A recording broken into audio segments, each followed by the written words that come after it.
Hello दोस्तों, कैसे हैं आप सब। स्वागत है आपका हमारे अपने चैनल पर, जहां आपको समय समय पर मेरे द्वारा क्रॉस ड्रेसिंग कहानियां देखने को मिलती हैं। हमारी आज की कहानी का शीर्षक है दो क्रॉस ड्रेसर की पहली मुलाकात। कहानी को पूरा ज़रूर देखा कीजिए।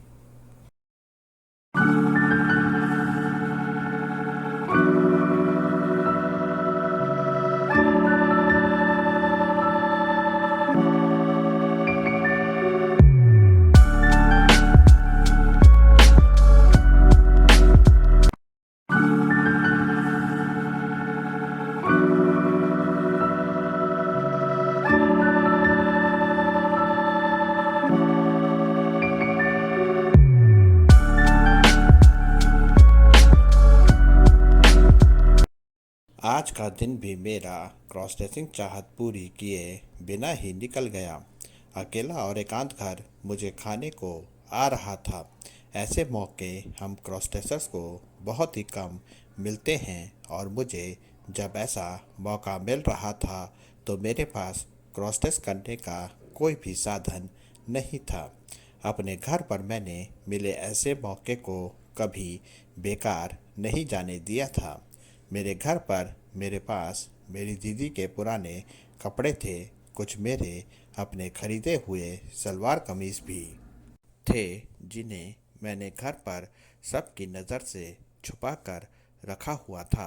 इनके अलावा कभी कभी मुझे क्रॉस ड्रेस करने के लिए माँ की साड़ी ब्लाउज भी मिल जाया करते थे।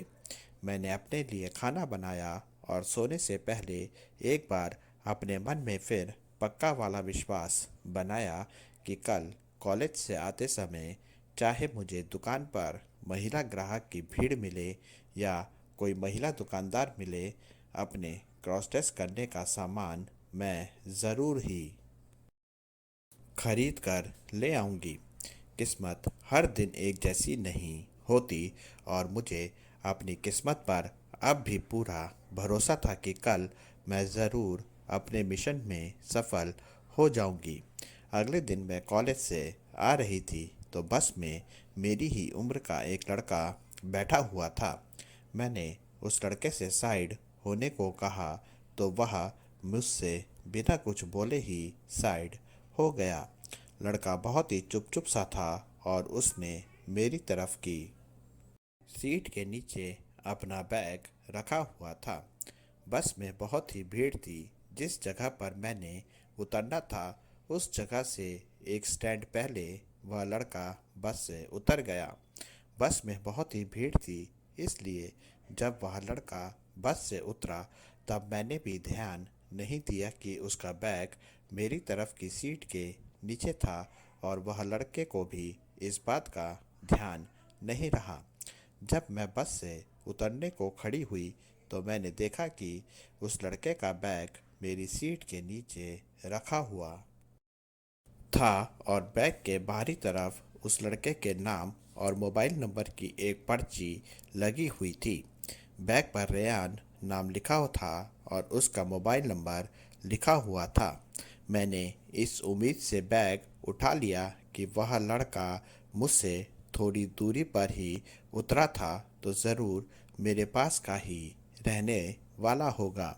मैं उस लड़के का बैग लेकर बस से उतर गया, और बस से उतरते ही मैंने उस लड़के को फ़ोन कर दिया। दूसरी तरफ से हेलो की आवाज़ आई।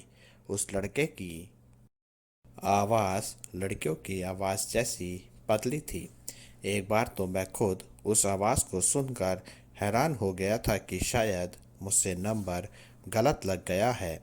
मैंने फ़ोन काट कर एक बार फिर मिलाया तो फिर मुझे दूसरी तरफ से वही आवाज़ सुनाई दी। अब मुझे समझ आ गया था कि वह लड़का बस में चुप चुप सा क्यों था, और क्यों उसने मेरी बात का जवाब नहीं दिया था। ऐसा रेयान ने अपनी पतली आवाज़ को लेकर ही किया होगा। रेयान को सबके सामने अपनी लड़कियों जैसी पतली आवाज़ को लेकर शर्मिंदगी होती होगी। मैंने उस लड़के को रेयान के नाम से पुकारा तो उसने अपने नाम की स्वीकृति दी।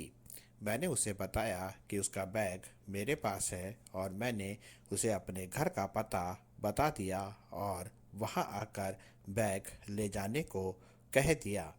रेयान ने मेरा शुक्रिया अदा किया और मेरे घर पर थोड़ी देर में आने का कहकर फ़ोन काट दिया। दिल्ली के मौसम का भी कुछ पता नहीं चलता है। आज दिन से ही आसमान में सूरज और बादलों की लुका छुपी चल रही थी और शाम होने तक बहुत ज़ोरों से बारिश होने लगी थी।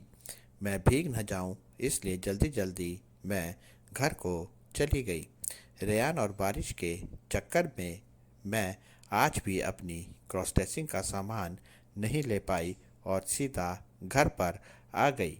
बाहर बहुत ज़ोरों की बारिश हो रही थी।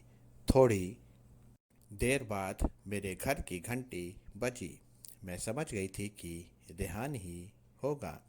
मैंने घर का दरवाज़ा खोला तो बाहर रेयान ही था। मैंने रेयान से हाथ मिलाने को अपना हाथ आगे बढ़ाया तो रेयान ने इस पर अपनी तरफ से कोई प्रतिक्रिया नहीं दी।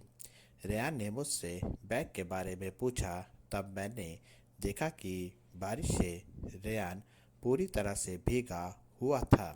रेयान के कपड़े भी भीगे हुए थे और बाहर अभी भी बहुत ज़ोरों की बारिश हो रही थी। कहानी को यहाँ तक पूरा देखने के लिए आपका धन्यवाद। आपका अपना नयन भास्कर।